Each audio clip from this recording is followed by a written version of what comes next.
topics and opinions expressed in the following show are solely those of the hosts and their guests and not those of W4CY Radio, its employees, or affiliates. We make no recommendations or endorsements for radio show programs, services, or products mentioned on air or on our web. No liability, explicit or implied, shall be extended to W4CY Radio or its employees or affiliates. Any questions or comments should be directed to those show hosts. Thank you for choosing W4CY Radio.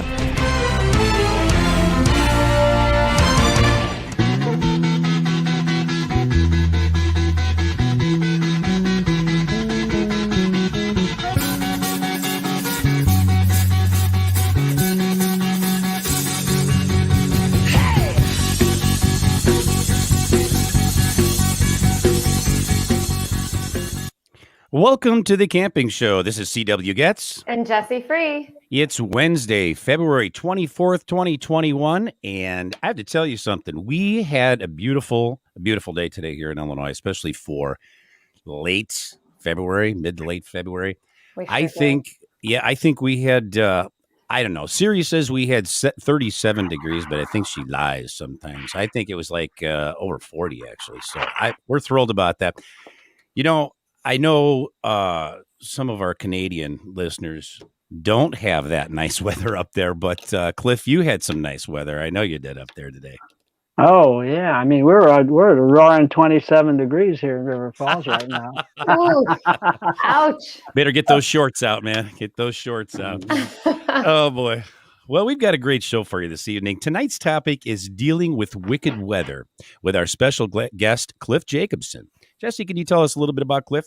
Sure. Cliff Jacobson is one of North America's most respected outdoors writers and wilderness paddlers.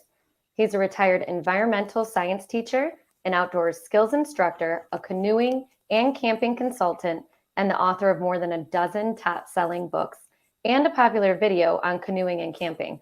Cliff is a distinguished Eagle Scout, a recipient of the American Canoe Association's prestigious Legends of Paddling Award, and a member of the ACA Hall of Fame. Well, with that, welcome to the show, Cliff. Hey, man, it's good to be back. Good to be back. All Good right. to have you back. All right. Always a pleasure to have you on this show. And, well, thank you. I appreciate that. I mean, there's a reason you're a frequent flyer here. Well, it's a pleasure to be on this show because, first of all, it's the only one. Well, even if it wasn't, it's the best one. So there you have it. Oh, thank you. We'll take it. Love you. Love you to death for that, Cliff. Thank you so much. Well, in past episodes, several of our guests have touched upon situations that involved adverse weather conditions. However, I wanted to dedicate an episode entirely to the subject of dealing with wicked weather because I don't feel that enough respect and attention is given to the dangerous, compromising situations that you can find yourself in when the weather turns wicked. So, I mean, this is especially true if you're not prepared for it. So, I mean, it's important to make yourself aware of the forecast for the area, obviously, where you'll be going. But keep in mind, storms do pop up unexpectedly and things can get ugly fast. That's why it's important to carry a small weather radio to check the current weather forecast. So in this episode, we're going to be talking about paddling situations, specifically canoe trips, but a number of the things we're going to be discussing also apply to other types of adventuring. So let's start with rain. Now, I'm not referring to, a little light shower. I'm talking about the type of rainstorm where it's coming down in buckets. Now, we'll talk about the things that can accompany heavy rain, but let's first address just the rain. And since we've covered clothing and footwear for cold temperatures in past episodes, tonight we're going to address situations where temperatures are moderate to warm, as in late spring, summer, and early fall. So with that in mind, Cliff, what potential problems might we encounter while paddling a canoe down a river in heavy rains? Well, there's a lot of problems you can encounter. First and foremost is probably visibility.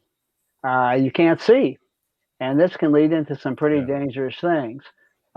Case in point, maybe it must have been about 15 years ago, I served as an expert witness on a drowning case in Pennsylvania. And here was the situation.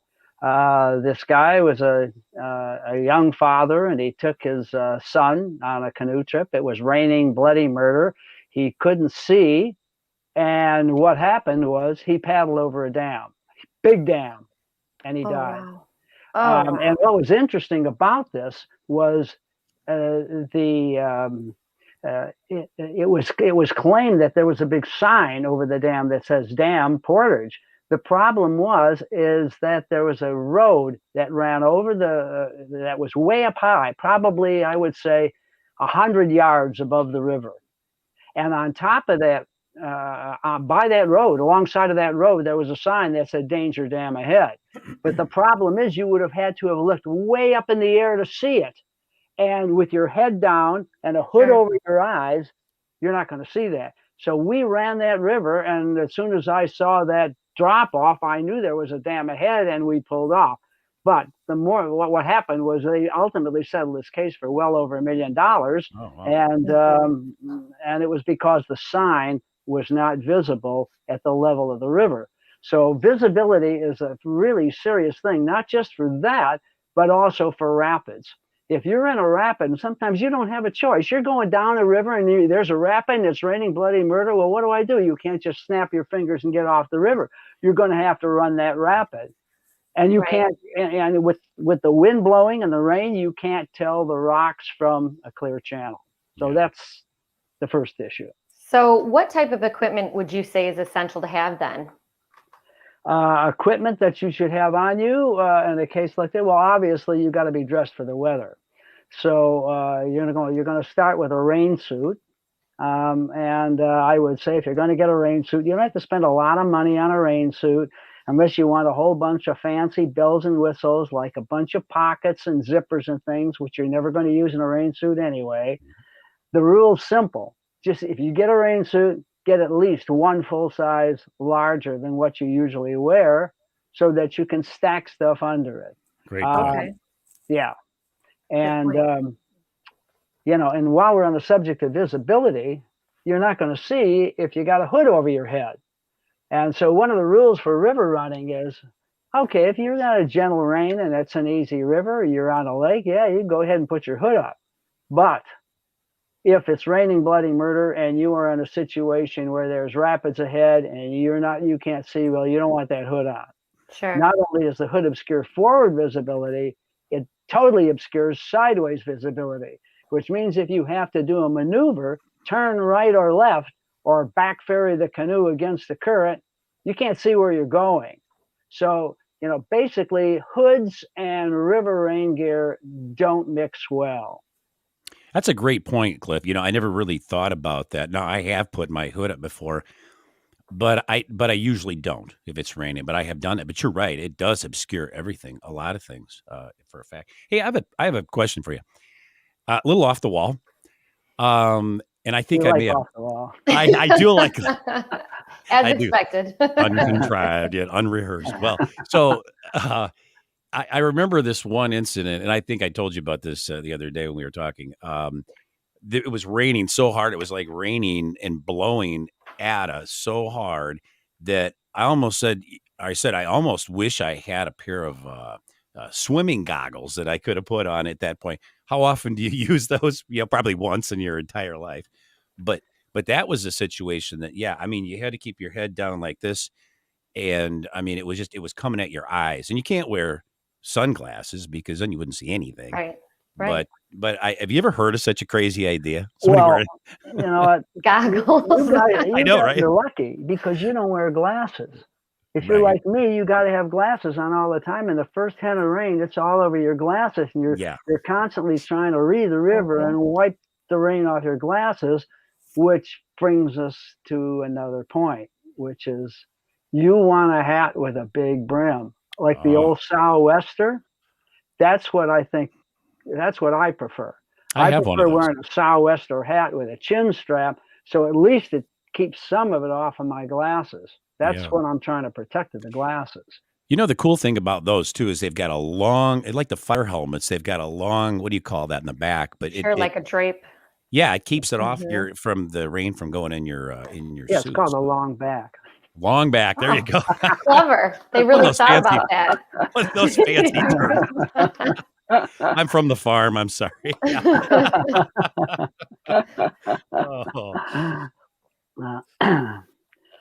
So what kind of other things might you see that you run into with those heavy rains? Well, before we leave the rain gear thing, let's talk about the other part of the package, which are the pants and what you're going to wear under this. Again, you don't need expensive pants. If you want Gore-Tex, that's fine, but you really don't need to spend your money on it. What you want to do is you want to get your pants real large, and you really don't need closures at the bottom. You don't need zippers and snaps. You know what? Personally, I don't get it. Primitive man learned a long time ago that water doesn't flow uphill. So I don't know why you need those closures at the ankles. Those closures at the ankles are there for mountain climbers. You're not a mountain climber. You're a paddler. Cut that stuff off. You don't need it. You want the ventilation. And what you wear under it can maybe make the difference between hypothermia and not. And that's wool or fleece. And the more of it you have on, the better off you're going to be, because if it rains hard enough and long enough and cold enough, and it's not a matter of following these cutesy recommendations. Oh, at the first sign of rain like this, get ashore immediately. Yeah, right. You got 6-foot banks on each side, slippery mud. Yeah, That's the true. wind is blowing Right. bloody murder. It's rain. Oh, let's get ashore immediately. Okay, feel good lives. That's feel good stuff. The truth Right. is, you're probably stuck on that river till you can find a place to get off. Yeah. I've been in Yeah. that situation. It's funny about that because these were like 10-foot, maybe 12-foot banks. And you're right. You're trapped. You're stuck. What are you going to do? You can't. Everything looks good on paper, doesn't it? Right. Get off the river, man. Find a nice level site for your camp or your tent. Right. Yeah, all that. That's crazy. But you're right. Absolutely. Hey, you talked about visibility. Here's another one. And this is something I experienced. It was this particular time that I was talking about. In fact, it was the same storm I just mentioned. Hearing was a problem. Trying to communicate was a problem. Rain's loud, especially when it's hitting the water, Yeah. around you. It's loud. That's an issue, isn't it? Oh, yeah, you bet. Actually, there's a little story we'll talk about when we get to lightning that really addresses this business of hearing. But, there's really not much you can do about it. And especially when you get to be my age, I wear hearing aids. So now I get to choose. Do I want to wear my $1,500 hearing aids down the river? Because if I capsize, guess what? I buy another pair of hearing aids. Yeah, they're not waterproof, are they? Yeah. So basically, what I choose to do is not wear them. And that's why if you're in the bow, at least paddling on a tandem canoe, if you're in the bow, you can signal. And there's a number of river signals, and everybody really should know the river signals, because if you're going with another canoe and you put your hands up, you put your paddle up like this, that's stop, man. Yep. Okay, if you point it this way, that means go that way. So there's some simple things, simple skills, or not skill sets, but simple procedures Ways to communicate. that you should know to communicate what you want to do next. We had some years ago, we did a section in Utah, the Gates of Lodore section on the not the Colorado, the Green River, excuse me, the Green River.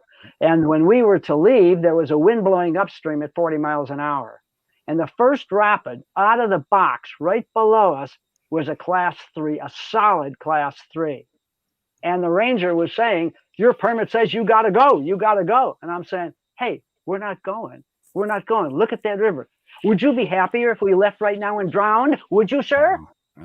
Those are some other stories. But the point is, you sometimes have to make the decision not to go, because if there are rapids, what's happening is that wind is blowing upstream and it's blowing those scalloped waves towards you, and you can't. And not only can you not see where you're supposed to go, but you can't maneuver because the wind is so strong, it's pushing you all over the place. Yeah. That's the time to either get off the river, go in an eddy, or wait, but just do something to keep from going downstream. Yeah. So what do you suggest then? I mean, I'm thinking rain and wind. What if you become really chilled, cold, soaked? Well, the problem with Americans are everybody wants a solution to every problem. And there aren't some.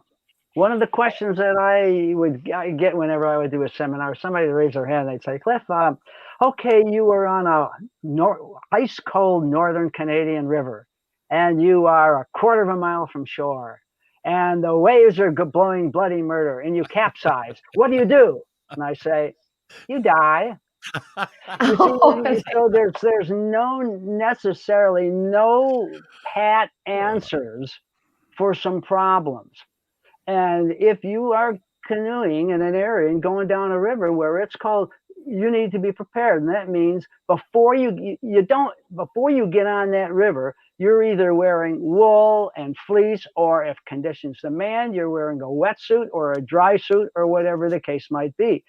But you can talk to outfitters in the western that do these raft trips and stuff in the western United States. You talk to people, beautiful sunny day, they're wearing shorts and sneakers and short sleeve shirts, and then the weather deteriorates and they got a hypothermia situation, or the raft tips over and the water's ice cold. That's how people die. Oh yeah, absolutely. Right. Got two things, Cliff. First of all, we just had somebody check in from the UK. They said, hey, great, here, greetings from the UK, great show. On the lines of communication, Cliff, would you utilize whistle, signals, or not? Everybody carries a whistle, okay? Yeah. That's the good news.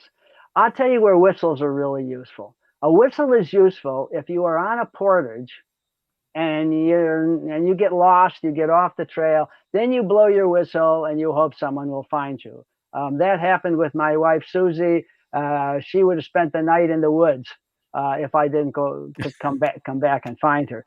But if you think you need a whistle and you're going down a river and you're in a rapid, you're not going to hear that whistle above the roar of the rapids. Okay, that's why we have hand signals. Yeah. The hand signals are the important way to go.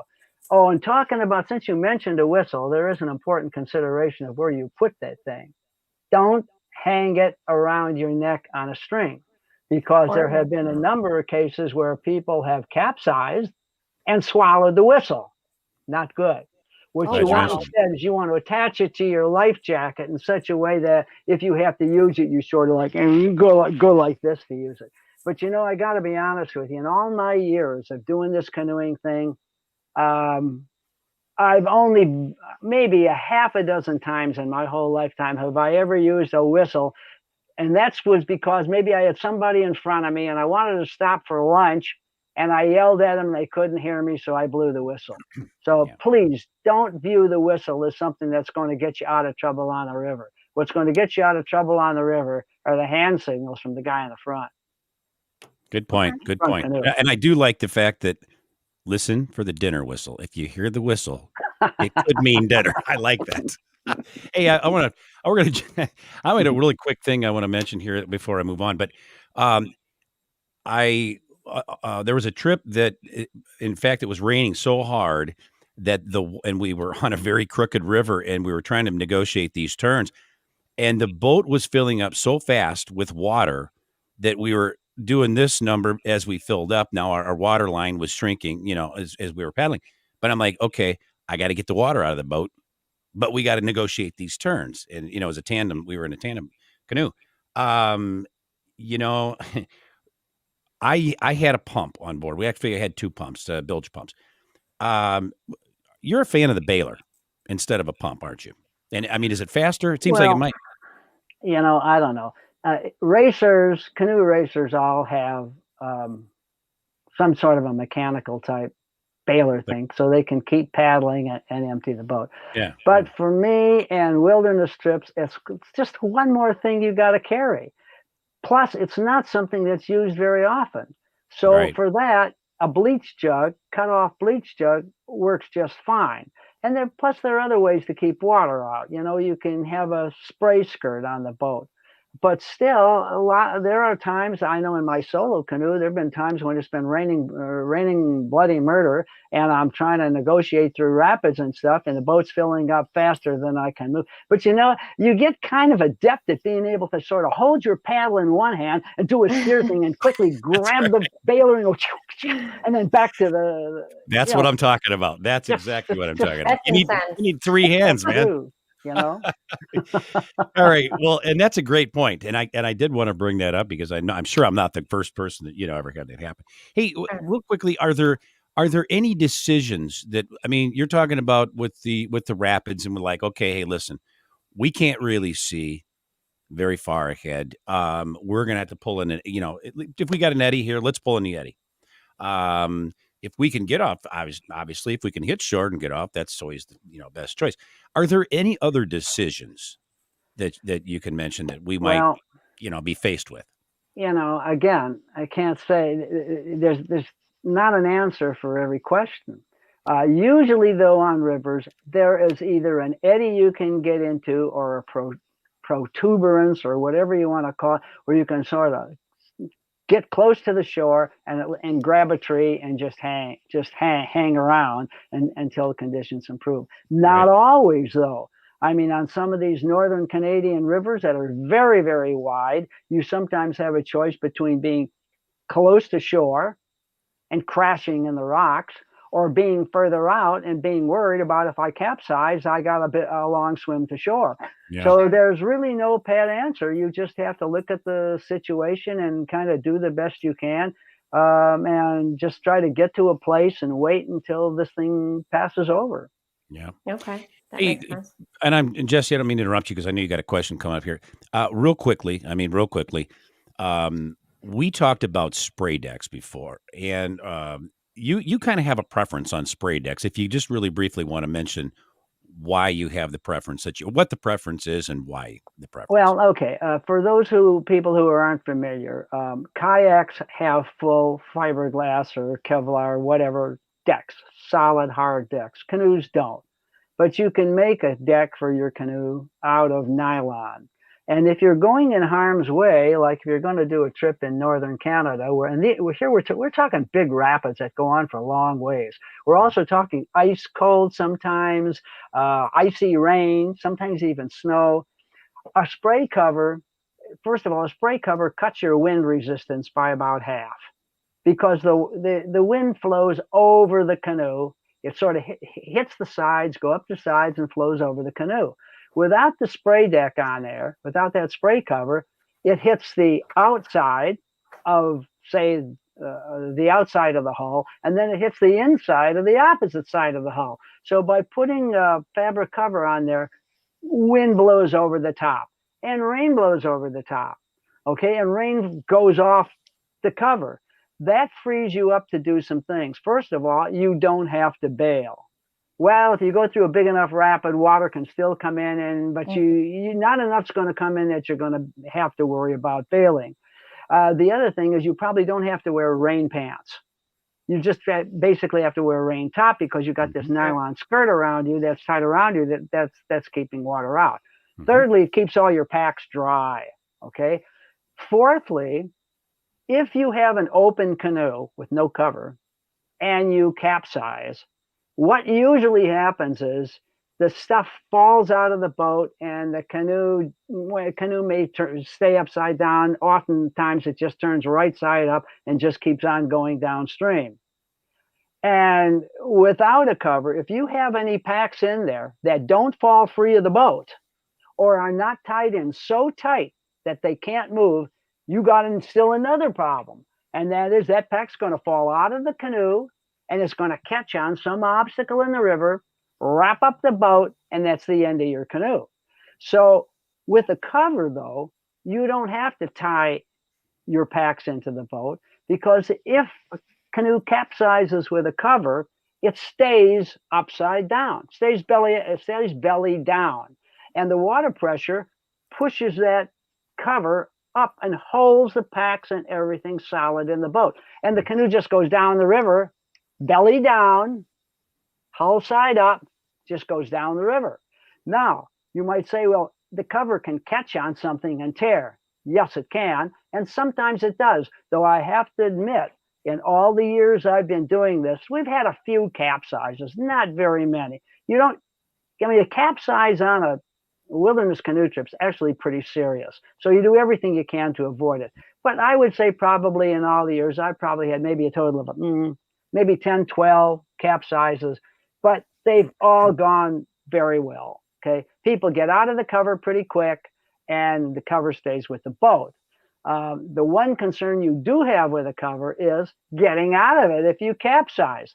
And a lot of people get very paranoid about that. But what they don't understand is that canoes are different than kayaks. Kayak, you sit basically on the floor. If you have to bail out of a kayak, you basically are almost you can't use your legs to help you bail out. You have to sort of try to get up and snap it and try to use your body to get up. Upper body. But with a canoe, you're either sitting or kneeling. And if you're kneeling or sitting, you got all that power in your legs. You push down with your feet, you're going to pop right out of that thing. And there's usually a ripcord on there too, right? If you're going to wear the waist thing, there's a cord you pull and bam. Yeah. And those some listeners may have my book Canoeing Wild Rivers, and it shows how to build a cover, how to make your own cover. And to me, the best commercial covers use the basic system that I developed it, whatever, that uses double Velcro closure with a snap. But what's interesting, so you just pull it and the whole thing opens up. But interestingly, in every capsize that I've had on a northern canoe trip, nobody ever pulled the ripcord. They just popped out of the thing. It's actually getting out. Better with a spray deck than not, basically, in most times. And you mentioned cold weather, but you know something? Even in the warm weather, I mean, keep the water out of your boat, man, and so you don't have to, paddle in one hand and a baler in the other. So right, yeah. And the other thing is, I would encourage you don't have to make a complete cover for your boat. If you just make a center section, and if you follow the plans in my book, you can make a center section. I mean, if you can run a sewing machine backwards and forwards, you can make a simple center section easy in an hour and a half. Yeah. And that will cut your wind resistance, keep things dry. When you get in camp, you can use it as a windbreak around you, like a wind jacket. You can use it as a tablecloth, put food on it. Can use it as a sail. Or as a little simple sail. Sure. Right. Yeah, absolutely. Not a bad idea. So, by the way, where do you store your rain gear when you're stuck in these situations so that it is easily accessible? You can grab it quick on the go. Well, I'm glad you asked that question, because I've been on an awful lot of canoe trips where people stow that away. And then the weather gets bad and you got your packs all locked in the boat, and now they're scrambling through packs trying to find rain gear. Which suitcase did I put that in? Yeah. yeah. So usually what I tell people to do on canoe trips is everybody should have a little personal pack of some kind, whatever, a little day pack. Just put the rain gear on top of your day pack. All right. So it's available. Now, the other thing you can do is if you're getting these on and off rains, sometimes you get a rain and it goes, you get 5 minutes of rain, then it clears up. 5 minutes of rain, it clears up. It makes you crazy. So it's rain gear on, rain gear off, rain gear on, rain gear off. Sure. What I do in a case like that is it's in a bag with a drawstring, and I got a little carabiner on it.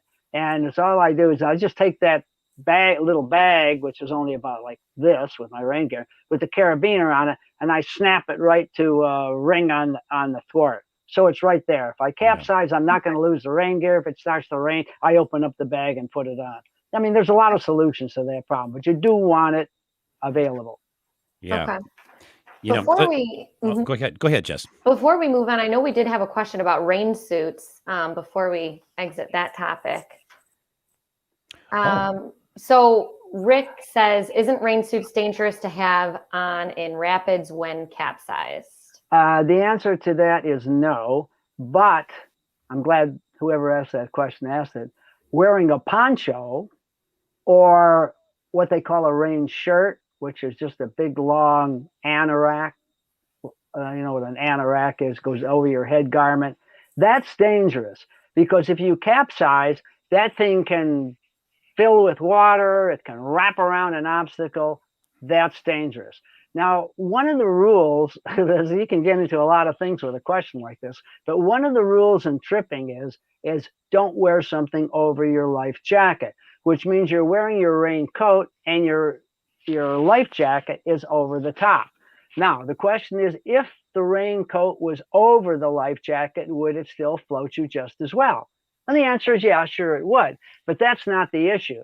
The reason that they have that recommendation is on a very rare occasion, and you hope to God it never happens to you, this rare occasion, you capsize and you get sucked down into an eddy, like going over a falls, for example, or going over a dam. And you may have to actually shed the life jacket to get out. You're not going to be able to take it off if you're wearing it under something.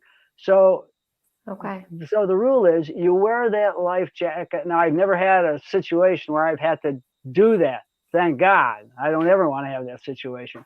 But the rule is just wear it over your just wear it over your raincoat, and you'll be okay. Now, actually, a rain suit with a tight life jacket on it forms another function, especially if the wrists are tight and it's tight around the waist and kind of snugged up against the neck. It slows down the amount of water that gets to your clothes, that gets to your body. That keeps you warmer. So basically, it acts a bit like a dry suit, only it's a wet dry suit, but it does keep heat in. Yeah, right. Okay. Well, we're going to take a short commercial break right now, but don't go away. We'll be right back with more of The Camping Show on W4CY Radio and Talk 4 TV. Canoecopia, the world's largest paddle sport expo, is March 12th through the 14th. Of course, Canoecopia is virtual this year. We have 80 presentations and more than 70 exhibitors. Gear, too. Boats, racks, paddles, PFDs, and more. Tickets are $15 for all 3 days of paddle sport bliss. Plus, the content will be available for 60 days afterwards, so if you miss something, well, you can come back later at your convenience. Virtual Canoecopia, hosted by the real Rutabaga Paddle Sports. Check us out online at canoecopia.com. But since you're back, I'd like to offer just a comment. Well, first of all, thank you for showing the Canoecopia thing. Canoecopia is a great show. Yeah. And what I think is really great now is that we're getting some questions from our friends in the UK. I subscribe to a lot of UK canoeing websites, and those guys are really good paddlers. And I think you would enjoy Canoecopia. So do plan on tuning in because I think you'll pick up a lot of fun stuff. Yeah, because this year it's virtual. Yeah, absolutely. They can attend that. That's cool. Okay, so let's go back to the weather. We've got some heavy rains. Now let's add some high winds to accompany that heavy rain. How does that change things, Cliff? Now you got the worst. Now you just got the worst of the worst. Yeah, and, right. And if it's raining hard and you got a tailwind and no obstacles around, hey, you're doing fine, man. If you got a headwind and it's blowing in your face, it's a problem. You're right back to square one again. Yeah, like absolutely. I told that ranger on the Green River, I said, no, we're not going down there today. It's not safe. And I said, you should know it's not safe. Well, I'm sorry, your permit says you have to go today. I'm not going. Yeah. No. Not going to cost you your life. I mean, that makes sense. Yeah. Not worth it. So let's add some lightning to the mix here. Why not? I mean, we're talking wild, crazy weather. And let's say that we've got some tall trees on the riverbank, because we all know that we see that a lot of times. What hazard does that really create? Well, just having trees on the riverbank, that's not going to be a problem if you have high winds, unfortunately. Those high winds blow some of them down. Some of them wind up across the river. And then you have what's called a strainer. And you don't want to get caught in a strainer. So, best be a good paddler so you can avoid stuff like that. What do you mean a strainer? A strainer is what happens when a tree goes down across a river and it has branches hanging down in the water. Okay. You all of a sudden come around the bend and there it is right in front of you, and you don't know how to avoid it. I've been in that. Yeah. I've been in some strainers. I just didn't know that's what it was called, I guess. Yeah, that's a strainer. And so what happens is if you capsize, it strains you out. Sure. You get caught in those branches, which, that could be another reason why you may have to shed your life jacket to get out. True. Okay. What happens, Cliff, and I think what you were going for, Jess, and I'm sure it is, what happens in a lightning storm where you've got trees along the riverbank, and what danger lies Well, there. you know what? I have been on a lot of lakes and rivers when lightning has been flashing all around, and I've been fine. There was one case that I did have that could have killed my buddy. And so maybe I should address that first. This was on the Gull River in Ontario, a small, very fast river with a lot of rapids on it. And we were going around a bend, and all of a sudden it began to rain. It was just like you said earlier. It came down in such buckets that it was filling the canoe up, lightning all around, and wind. And all of a sudden I saw my buddy, Al Todden. He had a red Mad River Explorer canoe heading towards the shoreline. And I yelled at him. I said, Al, no, no, no. Couldn't hear me. When he was literally about less than a canoe length from shore, a lightning strike took the top out of a tall birch. It was bang! It was this explosion. And this top went up, and a debris started coming down everywhere. If Al had been another 10 foot closer to that shore, I think they'd have been fried. Wow. So one of the recommendations that I have, I tell people there's a cone of protection. You know, this isn't rocket science, so this isn't going to work all the time any more than it is giving advice what to do with a bear or whatever. But it's worked for me on several occasions, and it goes like this. Generally, lightning will strike the tallest thing around. If you're out in the middle of the lake and there's no trees or anything around you, okay, it's going to strike you. But if you're along a river, you're lower than the trees around you. It's unlikely that lightning is going to hit you before it hits one of those trees along the shore. And furthermore, if you think about it, the trees that are close to shore are the ones that are getting some sunlight. Especially you get into northern Minnesota and Ontario where the bush is very, very thick. Those inner trees are not getting much sunlight, and they tend to be pretty stunted. So oftentimes your tallest trees are right at the shoreline. Yep. That's the one that's going to hit. So when they say, get ashore immediately when lightning goes on, you may not want to do that, because that's what Al did, and he was almost fried. Yeah. Okay? Yeah. Right. Now, it's the same thing on a lake. If you're on a lake and you see lightning flashing all around, get close to shore, not so close that lightning can jump to you, but within that 45-degree, roughly, cone of protection. Now, again, this isn't rocket science. You still may get hit, but I think the recommendation is better than what else is out there. People have found all kinds of fault with the cone of protection. Oh, no, it doesn't work here. Do this, do this. You know what? You got to go with your best shot at what's happening now. It's the same kind of stupid advice you hear from people who say, okay, if you're camping and all of a sudden and it's raining bloody murder and lightning is striking all around, get up immediately, put on your rain gear. Go find a low spot. Yeah, okay. It's raining bloody murder. It's icy cold. Lightning's all around, and you are nice and snug and warm in your tent. You're going to get out and put in your rain gear and go stand under some tree somewhere. I know I don't want to. Nobody's going to do that. No. Okay. No. So you know what you do? You give people an alternative that might save their life. And the alternative in a camping situation would be double up your foam pad, and then kneel on your foam pad, okay, with just your knees and your butt touching the pad. And be sure you have a plastic ground cloth inside your tent so that no water's getting in there, because water conducts electricity pretty well. Yep. And then just hope you don't get hit. If a root goes underneath your tent and it does come up, you're going to burn your butt and your knees. But if you're not lying down, you won't fry your heart. Now, that's the advice that I would give people. It's not politically correct, but it's what most people would do. That makes great sense.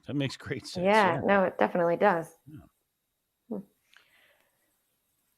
If we're on a lake, Cliff, how does that change things with respect to wind? What problems do we encounter now? We're let's say, it was on a river, comes to a lake, we got to cross the lake, and you head to the other end of this river where it picks up. We're on this lake. How does wind change Well, things now, and by the way, I'm going to load this question for you because I know you like that from me. Let's just throw some lightning in there. And by the way, some people say that it's safer to be on a river than on a lake if it's lightning. Let's just ask that. This is a yes or no. Is there any truth to that, or does it really matter? you know, And then we'll address the wind. you can put numbers on. You can make a case, and you can say it's safer to be on a river than it is on a lake because a lake is wide open. Right. Well, it's only wide open if that's how you're paddling the lake. If you're stupid enough to be a quarter of a mile from shore, it's not a safe place to be in a lightning storm. But if you're running around the edge in the cone of protection, it's probably not any different than being on a river. At least I haven't seen any difference, and I just think that's basically speculation. Sure. But on a lake, you can encounter one thing that you seldom encounter on a river, and that's surfing. If you're moving along and all of a sudden a wind starts pushing you, so you got all of a sudden a 30, 40 mile an hour wind, we've even had those pushing you, all of a sudden the canoe begins to surf, gets on top of that wave and it starts surfing, and it's heading like mad towards shore. What do you do? Well, right now, wind is kind of that's the only part of the problem.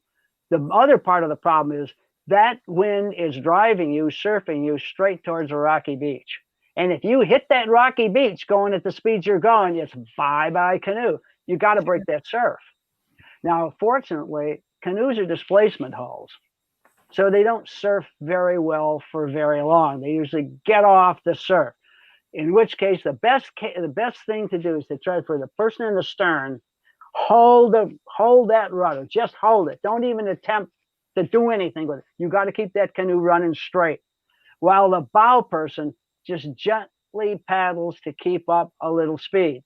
Now, if you find yourself going right into a rocky shoreline where you know you're going to crash the boat, then you're going to have to go to scenario number 2, which you won't like at all. And that is you're going to have to take that paddling, you're going to have to give it a kick and spin that canoe sideways, broach it to the waves coming in. You'll probably capsize.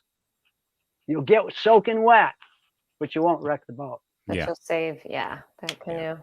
All right. Yeah. Lesser of the two evils. Right. Hope to not be in that situation, but that's reality. Yep. So let's shift gears and talk about setting up camp. And let's keep in mind we got about 6 minutes left, so we're running a little long, but that's okay. Just give you a little heads up on that. So talking about camp, if we know rain, wind, and lightning are in the forecast, then what kind of things should we do to prepare? And let's say that your campsite is heavily wooded, so you're battling all those things. Okay, how do you prepare? Well, the first thing you want to do is when I was a forester working out west, we would always be looking up when it was windy, because branches would come down, big trees would fall down, and we call those big trees widow makers in those days. Okay. And you're right, you need to look up and you need to look around, especially if you're camping in an area where you have trees that are not very hardy, like, for example, along the Missouri River in the United States, there's a lot of cottonwoods. And cottonwoods are a weak tree. I mean, they come down real easy. So you've got to be careful you don't camp under them. And while we're on that subject, people, be aware that federal authorities, everybody's attitude today is, let everything, this is nature. Let the trees fall by themselves. Well, listen, if you're going to camp in a campsite and it's got leaning trees that go over the tent spot, it is the federal authorities' responsibility, I feel, to get those things down. And if it looks dangerous to you because of where it is, frankly, I'm sorry, people may disagree with me, but I think it's your responsibility to get it down, because if it doesn't come down on you, it's going to come down on somebody else and maybe kill somebody. Absolutely. So, I think that's a major responsibility. And the second thing, you want to know how to storm-proof your tent. Those of you who've seen my video, The Forgotten Skills, there's a half an hour out of the 90 minutes devoted to how to stormproof your tent. That means using an interior ground cloth. It means adding extra storm lines. It means carrying twice as many stakes as your tent needs so you could run extra storm lines. And it means having an interior ground cloth. Yep. Yep. And by the way, a couple of real quick things. We got about 4 minutes left. First of all, that video, The Forgotten Skills, is a phenomenal video. If you can find it, buy it. You won't be sorry. If it costs $100, I don't know what it costs, but I'm just saying, if it costs $100, it's worth every penny of that. And I can't stress that enough. Well, thank you. But it's a download. It's on my. Let me tell you something. I watched that video a number of times, and my favorite section is about tarps. I really find that interesting. But I'm going to ask you this really quickly, and then we're gonna wrap it up. Okay. Real quickly here. Turn your canoe upside down or leave it right side up when you're camping. I know there's a philosophy on both, but just real briefly on that. Okay. The rule is when you get into camp, first thing you do is you tie your canoe up to an obstacle of some sort, tree, whatever. At night, you turn it over. Now, there are some exceptions. If you are in the Arctic, in the tundra, where there's no trees and there's no place to tie it up, then you leave it right side up and you put a bunch of packs in it, or if you don't have that, you put rocks in it. Now, the whole idea of having it turned over is it dissipates the wind. Okay, the wind can't get under it and turn it into a kite. Okay, and obviously it keeps the inside dry, so you're not going to get up and paddle with a wet butt in the morning.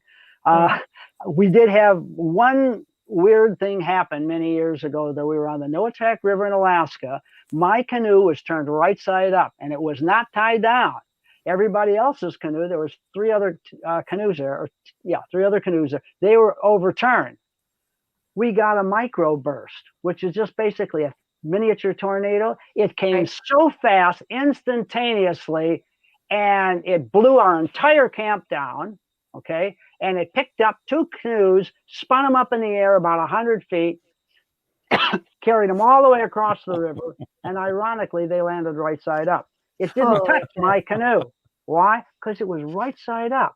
How do you explain that? Sure. Well, low pressure or high pressure. Yeah. Okay, Cliff, we've got just another minute left or so. I want to know, what's the single most piece of advice you would offer outdoor adventurers for dealing with this kind of wicked weather? What's that one thing?